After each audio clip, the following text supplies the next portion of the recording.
I've made a terrible mistake. I've gone back to exercise. It's much nicer to just lie in bed drinking tea than it is to go and have to actually do the exercise side of these things. Hello, everyone. I'll wait till it all gets rocking and rolling. In the meantime, I shall drink my grumpy tea. Deliciously grumpy tea.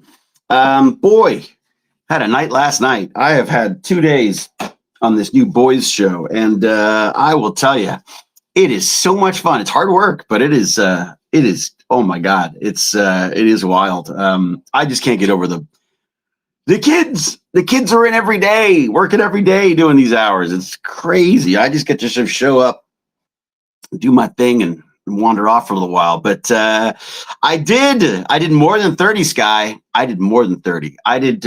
Here's what my wretched son, wretched Baz. Hello, everyone, by the way. Hello, James. Hello, Eric. Hello, Sky. Hello, Mike. Hello, everyone else. I'm not going to try scrolling because I keep screwing that up. So, yes, I'm getting to that. I am definitely getting to that LFC. Trust me. Yeah, I'm definitely. We'll discuss the Stargate thing in a second, but first, there are burns and learns to talk about. Okay, so this is my attempt to do exercise to live longer and enjoy, my fabulous, all grown up son now, and my freaking brilliant, fabulous, amazing, awesome wife Jane, and our wretched menagerie of pets, which includes, of course, Huzzah, the Wonder Princess Mutt, and Casper, the mystery gecko. So who I saw yesterday actually came out to say hi. I guess he was hungry. So I've done some exercise. I hate doing exercise, so I like to learn something while I'm doing it. I've just finished up this book, Technological Republic, audio book. When do I read anymore? I am reading, actually. I'm reading a book. Fabulous book. Really fun, silly, fun sci-fi. I don't mean silly. Silly's the wrong word. I think it's called Gas Giant Gambit. So go check that out. I think he's a new author. He's involved in the Boys production, and his fabulous partner was telling me about it. And I said, "Wow, that sounds like my thing." And so she actually gave me a book, but it's a real book, like an old dead tree book. I didn't know what to do with it. Swiping, the pages won't turn. I can't look up words. Anyways, I launched into this thing, and it's really fun. It's sort of a Western type approach to science fiction, which I know has been done before, but this is like, literally you go into the saddle room to ride your steer through space and stuff. And it's this, it's really, it's got this fun kind of cyberpunk Western kind of feel to it. And I'm really digging it. It's really, really fun. That is a Dalek poster behind me. Yes, indeed. Hello, Adam. Thanksgiving. That's right. We got the American Thanksgiving this weekend, don't we? I'm in Canada right now. So, we forget these things. It's terrible. Well, happy Thanksgiving then to everybody. So burn and learn. I did the learn part, finishing up this Technological Republic. I think that I got to say, it feels a bit like being, having things thrown at you from all directions, because near the end there, he does a lot of quotes and jumping around in history as to sort of suit his story. But the basic premise I get from him is that he feels like we need to go back to a world where I don't want to put words in his mouth, but it sounds a bit like he thinks like you should have your own religion and culture and these things. And it's not so much about embracing all cultures and beliefs. It's about having your own and sticking up for it and doing this kind of stuff, which just sounds a bit dangerous to me, and a bit off-putting. Some of the quotes he used also were very interesting. He talks about a politician in Germany who talks about being sickened by these constant reminders to the Second World War and the atrocities that were committed, and that Germany has lived under this long enough, and it needs to cast off the yoke of the past and forget, and not, I don't think he said forget, and sort of move on, basically, and how obviously that has huge ramifications for the Jewish population there, for the world in general. And he's basically seems to be saying, yeah, we need to move on. We need to stop, sort of trying to be nice to everybody, and we need to just sort of like plow ahead. This is the future for America. So I can't say I agree with that, because I don't feel like that's the way to go. I would rather have us approaching this as a world, rather than as little chunks of it, the way we are. But I don't suppose that's a little naive, I suppose. But anyway, so that's his basic premise. His basic premise is that we need to start working for the government again. We need to start working for the military, that a strong military is a peaceful world, and that we should be in charge of it. If we want to maintain that being in charge, we need to be the big dog with the big stick, and basically the same kind of thing that we've been doing with the nuclear weapons, where basically it's like, we got the best ones and the most of them, and we'll kill you first type thing.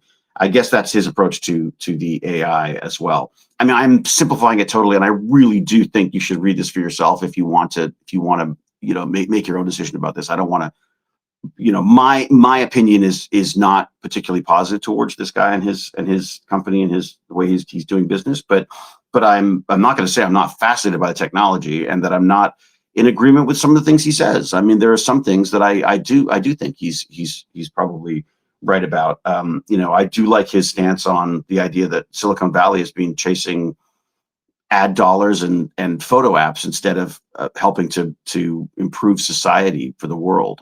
It's in a way it's basically enslaved it rather than empowered the world like they spoke of. Everyone talks about, we're going to change the world. It's become so cliche, and no one ever does it, it's a very sort of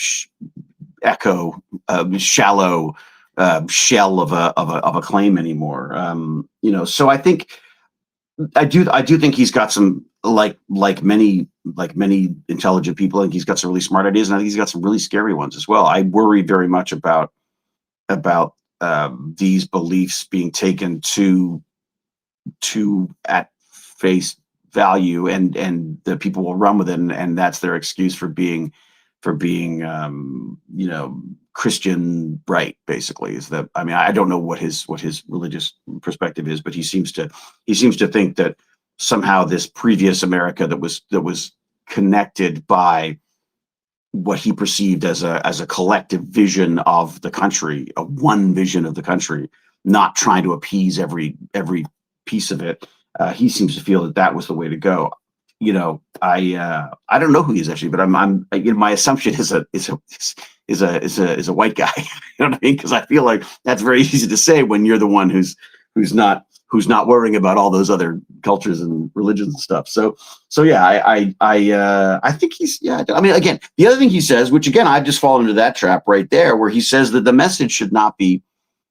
But I disagree with this too. It's so funny. He says the message, a politician and his message should not be tainted by who the person is or where they came from and what they believe in. And I don't believe that, because I believe you are very much a product of everything that came before.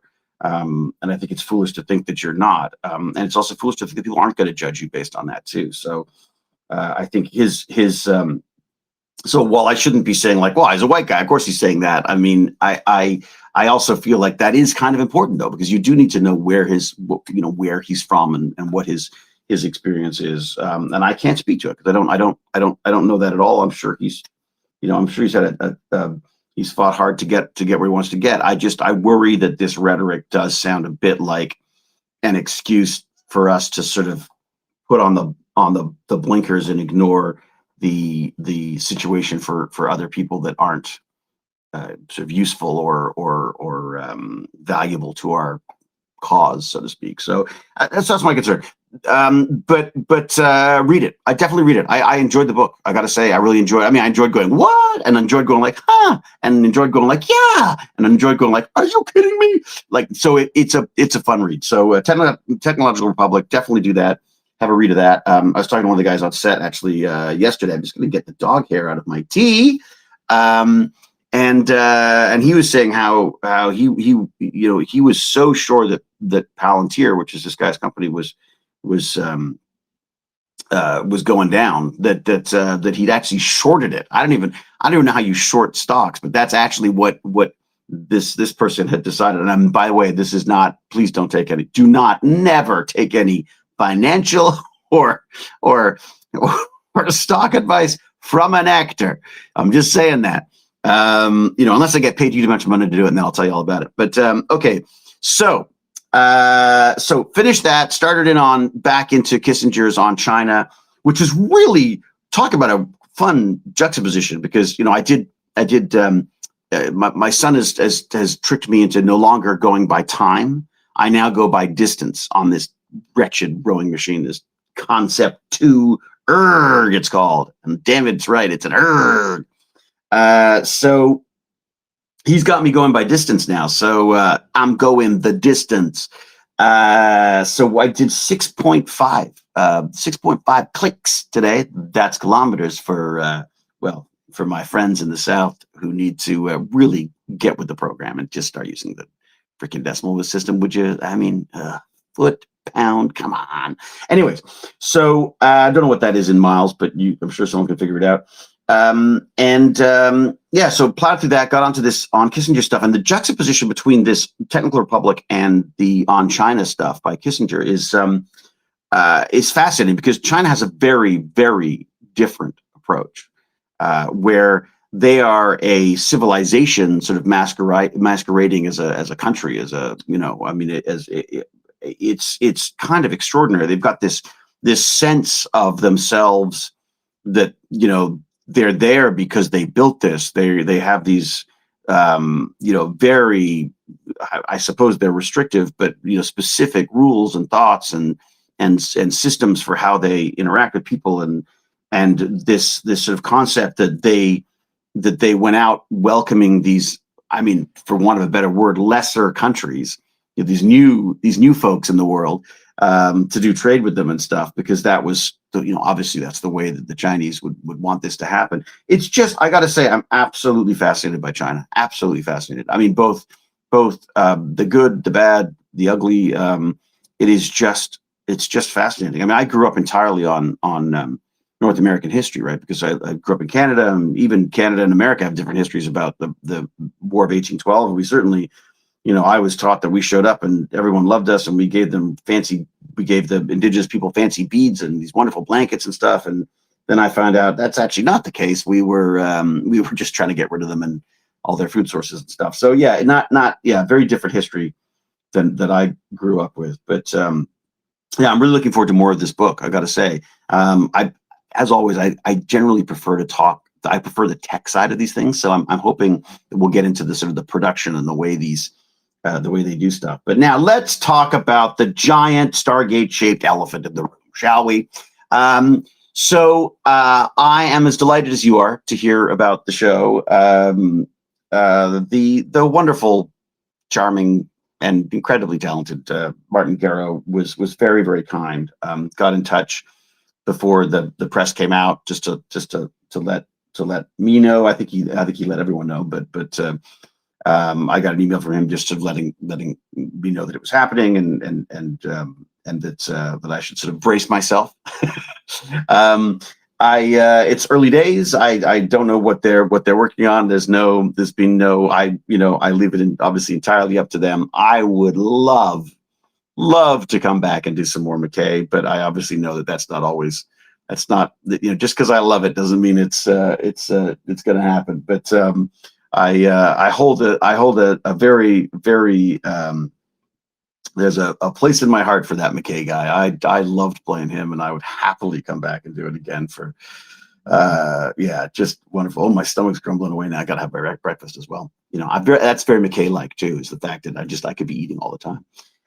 Yesterday was hot dogs on set of all things. But anyways, so he was they're being so classy about it. I loved my son. Get this, my son sent me the Gate World interview, the Get in the Gate, Dial the Gate with the Gate World folks, which was just if you haven't had a chance to watch that, please go and watch that, because you'll get all the information you need, and you'll really get a sense of just how this this project seems to be evolving, and it's a warm fuzzy feeling. I got to say that it's kind of nice to see all those faces back and talking Stargate again. So as I say, I don't know anything more than you do, but I obviously hold out hope that I can come back even just for a seat or two, just to say hi, because God, it was so much fun. It's so much fun. I mean, it's a wonderful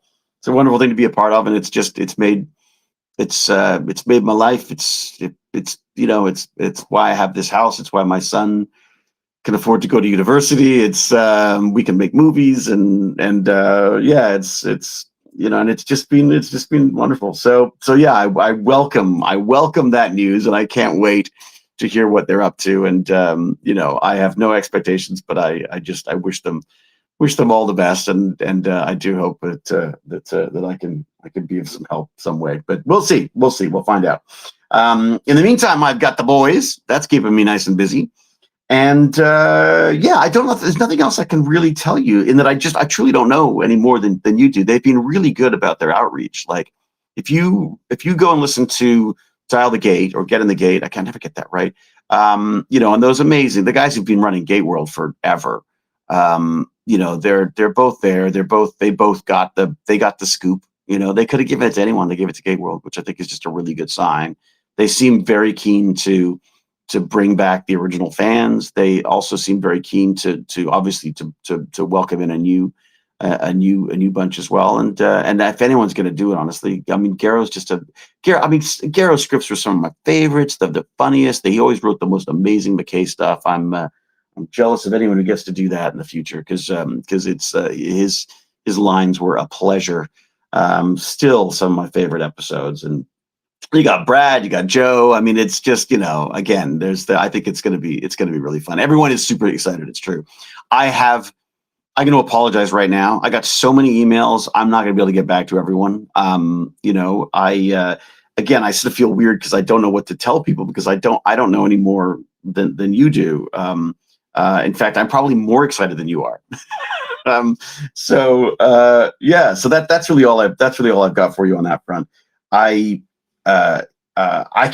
can't wait to hear what they're going to do. I mean, I love that it's sort of apparently it's going to take place in the same universe. So I'd like to think that means we could see some familiar faces, because that would be really fun. But at the same time, I do want something new too, because you don't want to just stagnate in the same, you don't want just the same thing all the time. You want something new and refreshing and exciting, and that can play to the new technologies and stuff. I loved hearing Brad say that he was excited to do things that they couldn't do, 20 years ago, because of the effects and stuff that's available. Garrett's got all the experience on that stuff as well. He's been doing big shows for ages now, so he's got he has always had the chops, to be honest. But he's got the chops. He's at the reins, and and I wish him the best. I sent him a GIF the other day when he was talking about, I sort of sent him my best, and he got back and said, yeah, sort of like, looking forward to it. It's obviously, it's a bit nerve wracking. And I sent him a picture of, the little GIF with the giant Great Dane dog and the little old lady holding the leash. And then a ball gets thrown and the dog takes off, and the little granny just sort of gets like, whoa, disappears with the dog. I just felt that, that may be, I know that was sort of a bit of the feeling I had when we first launched Atlantis. Just this feeling of just being like, wow, just hang on for the ride. It's going to be amazing. So that's where the world is now for that. What do you want to see? What are you thinking? What do you think it's going to go? I love it when my favorite actors are just as big of fans of the show. I love, you're one of my favorites. Thank you very much, Nathan. God, well, I was always a nerd. I always felt a bit like I was like a spy in the House of Cool, because I'm the nerd who'd probably be at a lot of these convention-y things. I mean, maybe, I think I was more the techie stuff, but I mean, it's kind of amazing. I think one of the reasons what drew me to the film industry and the TV industry in the first place was, my friends making these little movies, and they've gone on to make big, brilliant, wonderful movies. Vincenzo's amazing on the stuff he's been doing. And he's got us to work, that got us to work with, Del Toro and of course Stargates and cubes and all sorts of stuff. So, I loved, what drew me to it was that I loved this kind of feeling of it's like a little organism that had there was the camera department, the sound department, and the actors I wasn't as interested in, but all the technology around making these things was just absolutely amazing to me. I mean, I really thought I was gonna push on the directing stuff because I so loved all of the hardware side of it, but it is a skill that it's very different, and I've got to say I sort of feel like I may just stay in my lane now because the acting works quite well. I quite enjoy that, and I feel like I know what I'm doing there. I feel like I can contribute better. The directing stuff was a lot more of a harder to get my head around. I got to say, I loved it, by the way, but yeah, it's one of those things that that didn't sort of suck me in the same way that the acting stuff did. So, hi everyone. The only thing I want to see is I'm gonna try to scroll. Can I scroll down without automatically? Oh, I can do that without clicking things. Good. I'm excited to see new stuff, but at least a single episode of Visiting Atlantis cast and maybe a future season would be incredible. Yeah, wow. I mean, Tristan, wouldn't that be? I mean, that'd be wonderful. I mean, that's like a dream come true, right? I mean, the idea that you could sort of pop back in, say hi. Everyone can just see how many extra chins I've got since the last time you saw me, and and just get to sort of embody that wonderful jerk for a little while. It's funny. Jane always the thing I had with Jane. I was telling some of the cast last night about how my wife gives me 15 minutes when I get home to lose. Well, it used to be lose McKay or lose me forever. Basically, I think was the term. Where basically my wife said, "Okay, you got 15 minutes. You can complain about the show. You can stress and fret about auditions or whatever. You got 15 minutes. You can be snapping your fingers and pretending to be McKay, and then I want David back." So it's one of those things I try very unsuccessfully. I'm sure Jim will tell you to do to this day, where I come back from work and you're in your head and you're either just giddy with excitement about how wonderful everything went, or you're beating yourself up because you didn't get all the lines the way you wanted to get the lines right, and this and that. I mean, interesting situation the other day that I was beating myself up about. We have a day of shooting and there's big scenes and lots of people and complicated setups and cranes and wires. There's amazing stuff going on. And but of course, close-ups, they're easy to do once everyone's gone, right? So you do the whole day, and then at the end of the day, this wonderful actress from SNL who's there. I don't know if I'm allowed to mention names, but so I won't. But just brilliant. Like, made me laugh every freaking time she got up there. And then it was my turn, and of course, by the end of the day, the two of us were just brain dead. And of course, she nailed it, like just nailed it. I got up and I was like, meh. So beating myself up about that, but they get what they want. And the wonderful thing, as Michael Caine said about this, was like they're all there to make you look good. The entire freaking thing, when you step up to say your lines, is all about making what you say as good as possible, as brilliant and as beautiful and or as ugly or as whatever in my case, maybe. It's all about that. And then you need to shut that off, because then get the hell out of the way. Because if you're not on set acting, then you're just in the bloody way. I'm going to pitch another show to you, by the way, as well. I was talking to my friend on the show who's got this podcast called Inside the Art House, and I really recommend. I mean, this isn't just because he's sort of someone who I very much admire and like, but it's this wonderful podcast about these little movies that you may not hear about otherwise.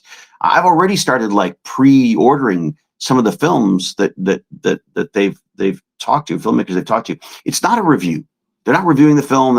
They're talking to the people who made them. They're talking about the process of making them. They're talking about their lives. They're talking about the process of getting these films in these little theaters and stuff. And it's just, oh my God, like it reminds me when I was in high school, I used to listen to this CFNY, the Spirit of Radio, and they had late night on Sunday. They would have a new music hour, and for an hour they would play all new songs from new bands. And I would sit there, and sometimes I'd even record it, because I just wanted to know what's next. What could be the next Duran Duran? or whatever, what are the new bands coming up, and what did I like, and so you could go in the next day and sort of say like, hey, check it out, I got the new single from whatever, so it feels a bit like that. I listened to this thing and I'm like, oh my god, like great, this is another movie that I would have missed probably because of the machines that run around this industry now, where you just only hear about the massive, the Stargates, and even Stargate. I mean, Stargate's not, it's just one news story in this massive cycle of entertainment, right? So these little movies, like what a chance do they have? This is just a wonderful sort of, I mean, not to be too Pollyanna about it, but it's just so positive and happy and joyful. And I cannot recommend this podcast enough. It's called Inside the Art House. I have no affiliation with it at all, other than I just really like the guy, and I just love the podcast. So check that out. You know who else I love is Eric Johnson.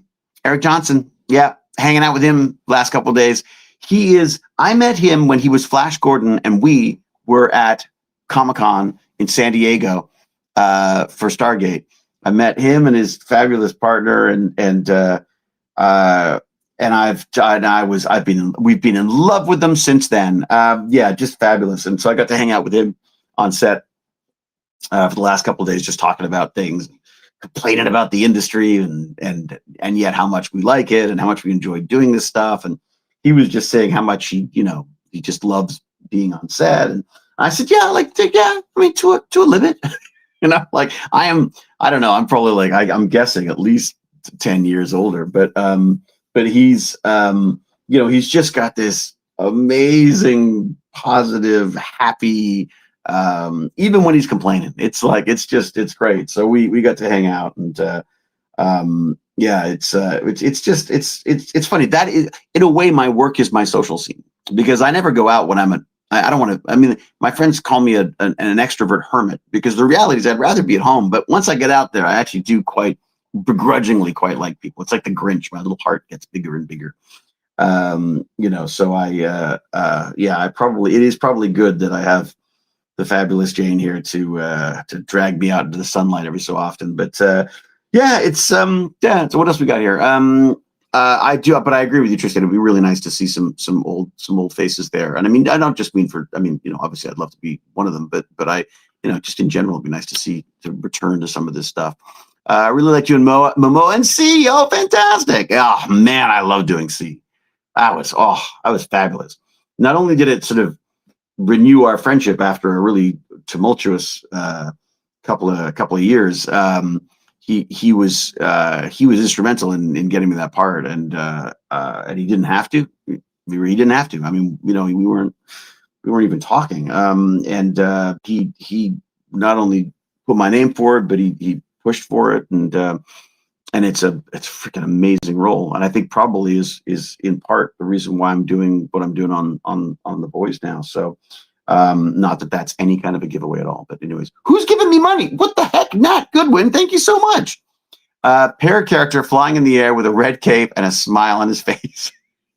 Not me, but man, that would be the way I would go if I could. If I had a super suit, that would be it, like a little pear-shaped with a cape. Exactly. You love rewatching Stargate Atlantis. Well, that was a funny thing. So one of the things that Garrow mentioned in that Gate World chat the other day. Go watch that. Like, I don't know why you're still here. You should go watch that now. One of the things he mentioned there was the fact that people kept rewatching this stuff. They kept bringing it up. They kept talking about it. They kept going to these, he didn't mention conventions, but the whole idea that the fans have kept this thing alive. I mean, 21 years, like that's insane. Like, you know what I mean? Like, it doesn't feel like that long ago, but we've literally had a kid, and now he's at university in that time. So I suppose, we got a few things done. It's pretty wild to be coming back to it. And I love his sort of genesis story that he talks about, how he started as a staff writer on the show, and sort of built with that. That was his launching point for his career, which is, and Stargate was, for many, many people, that was their sort of their early foray into the film and TV industry, and the sort of the eyes of the world and stuff. And I mean, it's extraordinary. It's amazing to see, the familiar faces back in the creative side making this stuff. So it's amazing. Are you interested in playing the new Stargate? Yes, absolutely. Cameos, maybe. I know I like to watch that. Oh, good, Howard. Well, let them know. I'm sure it wouldn't hurt. What do we got? We need you, David, in SG Universe. Greetings from Argentina. Compa, thank you very much. Is it Juampa? Juampa San Martin. Thank you very much. I'm thrilled they're sticking with and expanding on the current canon instead of tossing the current canon all with moving backward. I know that was rumored previously. Look, I mean, they're all rumors, right? Bring them home safe. Thank you, by the way. I have some names I don't recognize in here. It's great. It's nice to see you. Yeah, it's I think that part of the problem is I think there's just so many different ways you could do this. And look, if you don't piss off or offend a couple of people here and there in the making of something, then you're not making decisions. You got to make decisions, creative decisions, and some people are going to love some, and some aren't going to like them. And I always come back to McKay, where why on earth would you choose McKay to come in as a regular character on Atlantis after his his ridiculous behavior on SG1? But that's. And I remember going on to Gate World, the community forums, when I first got cast for it, and seeing people being really quite upset about the idea that this ass was back in the gate, and to the point where I think I commented at one point where I just said, like, yeah, I know, how weird is that? Like, what a weird choice, because it is a weird choice, but it was a wonderful choice because it obviously you want that back and forth. You want that tension between characters and stuff. And like I say, between Martin and Brad and Joe, they've got a really good sense of the characters and their interaction and their place in this stuff. So yeah, I really do. I can officially say I would love to be a part of it. But as I said, but I also understand, like, it's not. I mean, could you imagine if they'd done Battlestar Galactica and just brought back all the old people? I mean, I know there was I guess there's one or two that came back, but you need to do something new. I mean, obviously, I completely understand that. I only say it's entirely selfish why I would like to be back, but I totally I also you want this thing to go well. You want this thing to get out there and to bring in new audiences and one of the things they mentioned, which I thought was really neat, was the idea that because it's on Prime, that it's suddenly it's an international Stargate, right? So all of a sudden you've got Stargate around the world. It's all, you can, like, literally everyone can tune in and watch the show, and I'm hoping that from the sound of it, it sounded like it wasn't gonna be staggered. It was just gonna all come out at the same time, which would be amazing. It's one of those things that really frustrated me about the show, was that you'd have, it would show one week and this one, another one over there. And, and video releases and all that stuff. It's always a nightmare with movies, these windows, as they call them, as to when things get released and stuff. So, yeah, just fascinating. So, oh, good Lord, there's an awful lot of you in here. You're probably surprised to see me. I should explain what I'm doing. I do this all the time. This is me exercising and then complaining about my exercise, and my reward for exercising is that I get to come here and complain and then talk about things that I've learned while I was doing the burn, as I say. So yeah, there was some speculation as to maybe I was on this horrible erg, the rowing machine, because whether I was trying to get into shape for the show. Sadly, that is not the word on the street right now. But it is just me trying to stay a little bit fit and a little bit alive long enough to enjoy things. So I'm just interested to see who the new enemy will be. Yes, I was thinking about that the other day, actually. Andrew Michael Goss. I wonder if they'll revisit. I mean, I'm assuming they'll revisit some of the old ones. If it's based in the same world, I guess we still have those threats. So I guess but could you imagine like what updated Wraith would be like, and what they updated Wraith tech would be like, and replicators? Replicators are going to take on a whole other thing. AI is a whole different thing now. Holograms. Oh my God. Oh, McKay hologram. How about that? That would be fun. Do like a Robert Picardo in Star Trek. I just show up and a little hologram guy.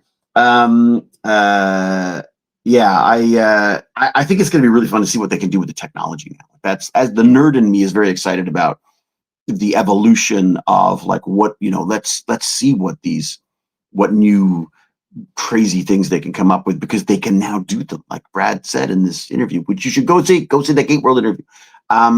Just the idea that they can do stuff now they couldn't do before. So I'm kind of, look at me geeking out. Yeah. SG Stargate is a secret too big to go public, in my opinion. I mean, how do you reveal something like that to the world without worldwide riots and chaos happening? A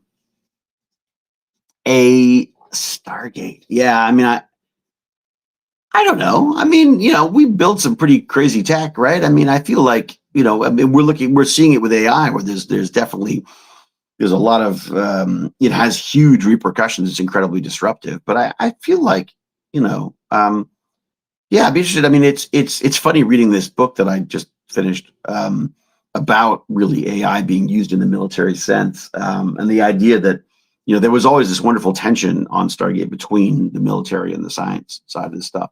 I gotta go. Oh my God, I'm babbling on. I've got a life to live. No, I gotta run. Everybody, thank you very, very much.